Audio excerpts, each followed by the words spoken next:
Next one is the real value of technology, right? So now we're living this moment where there are robots, there's virtual reality, different types of neuromodulation, sensors, etc., right? And well, the first, I think, rehabilitation robot that was the in motion too, Yes. Meet Manus, right? The Manus. Was at the 2009, nearly 2000, right? So Earlier. a little bit earlier, like 1988, maybe. I can't remember. 1997. But hasn't been a long time, right? Since robots and technology is here. Do you think that we as therapists know how to use technology and know how to combine technology with the, let's say, conventional therapy that we have been doing? Not really. I mean, it depends, right?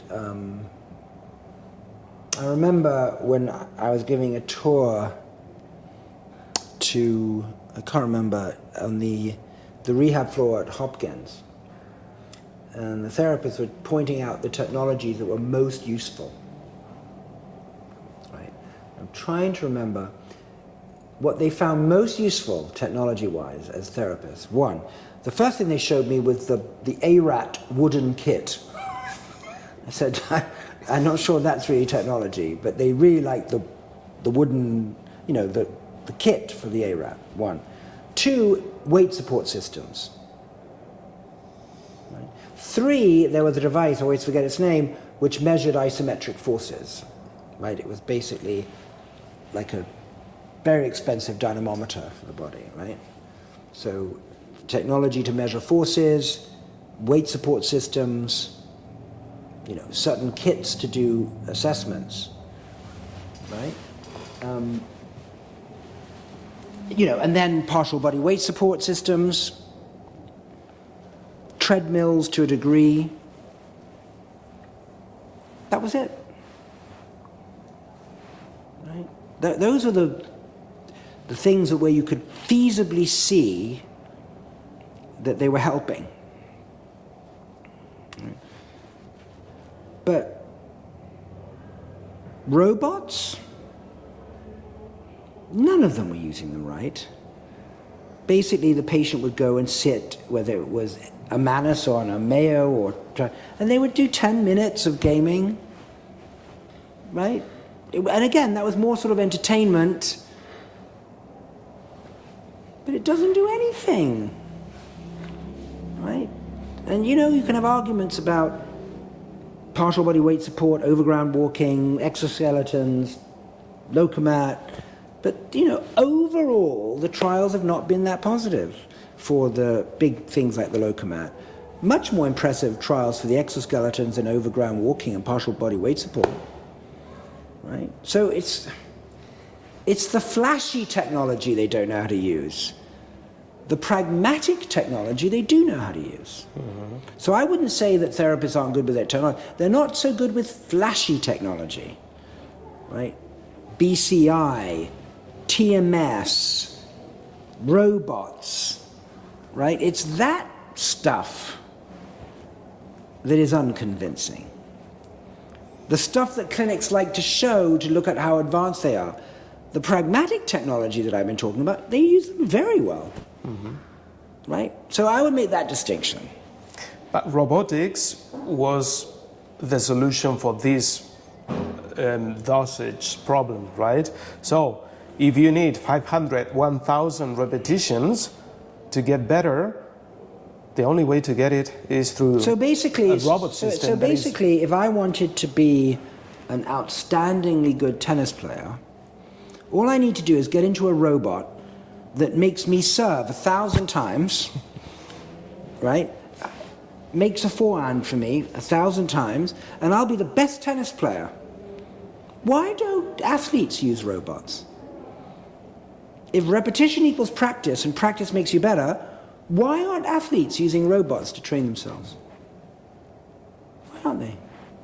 Because they're useless, right, for training. the actual motor control. Right? You can put me in a robot and have me feel what it's like to do a good serve. How is that going to help me find the commands to have that feeling again? How? Right? It's just a fundamental mistake. Right? And what is the difference between... And then one last thing about robots is I think there's a bit of confusion about robots. Are robots repetition machines? Right? Are they artificial therapists? Or are they impairment reduction machines? After all, therapists are not focusing on impairment. They're focusing on function. So is a robot a functional device? Or is it an impairment device?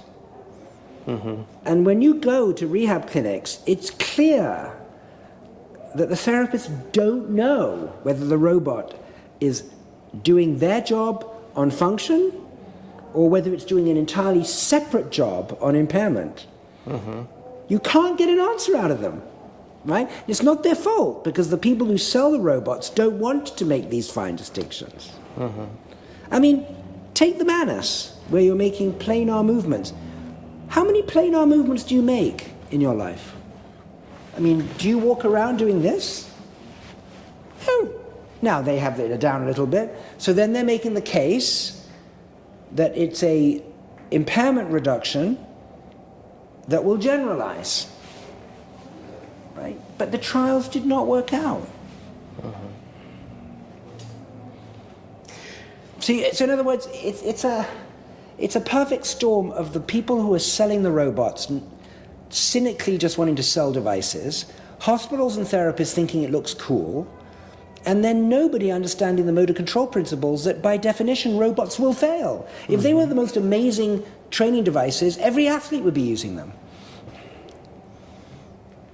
So the whole thing is just a confusion, right? Because it's flashy tech, right?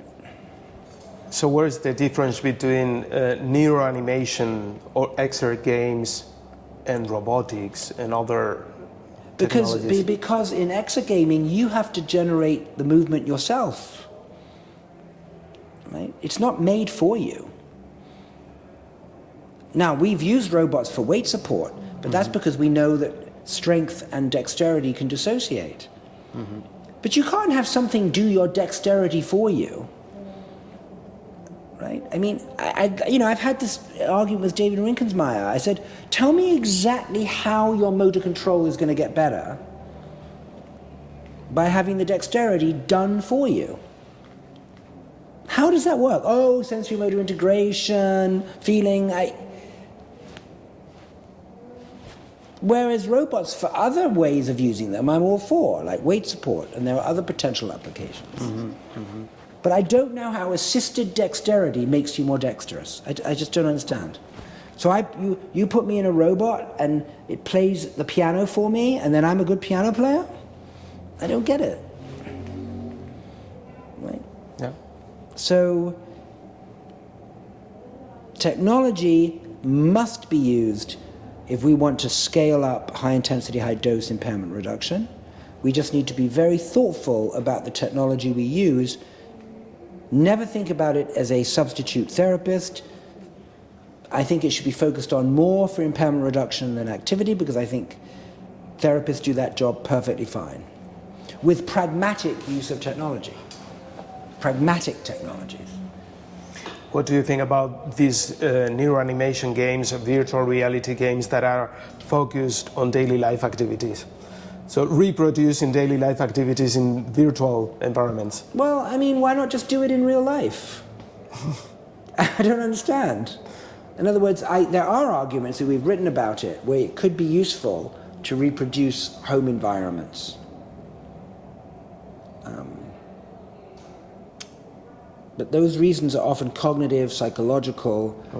But why would you go to the trouble of creating a virtual environment that you can have a real one? I don't get it.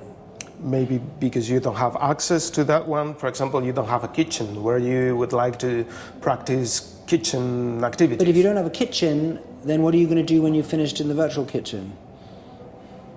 What's the point? Tell You the don't have a patient kitchen. to do it in their own homes. But then they have a kitchen. Yes, I mean in the clinic or in the hospital. Yeah, I mean, if you could show that a virtual kitchen where you can't taste the food, can't feel the heat, can't have haptics, but it will work, I am extremely skeptical that you could teach someone how to cook a ratatouille virtually. Right, now again, I'm very open to specific use cases, specific scenarios, specific needs, and specific patients with specific deficits. I'm sure a case could be made for virtual reality, real life situations that are virtual rather than real. I just haven't heard them. Whereas exergaming, where you're focusing on impairment and you need hundreds of thousands of repetitions that are going to be boring as hell if you reach for a cup 500 times, that's what's useful for gaming, because therapists shouldn't have to hold your arm while you make 500 or 1,000 reaches, which is why weight support systems are popular. So again, it's not about either or, it's about what specifically are you targeting, what mechanism, what disease, what patient, what effector, and what's your goal? Do you see, it's just, instead of just staying in the old habits, buying technology because it makes you look good, it sounds superficially like a robot will help you make repetition. First of all, motor practice isn't repetition. It's completely wrong to consider, it's just not, practice is far more complex than just repeating a movement. Right? So even the repetition notion is incorrect, right? So I just feel like we would all use everything better if our conceptual framework was a lot more sophisticated. But because there's been a very pragmatic, patient-oriented caring, which is great, it's been at the expense of deep conceptual thinking. And now with all this technology and AI and motion capture and brain plasticity and stem cells, and you need to know a lot of stuff. And you can't just take the word of the people who sell you the stuff, and then you, as therapists who just haven't been trained in any of this, and so you've got a kind of blind leading the blind, right? And then the patient's stuck in between, not having very good outcomes. Right? It's almost a sociological problem as much as a scientific one.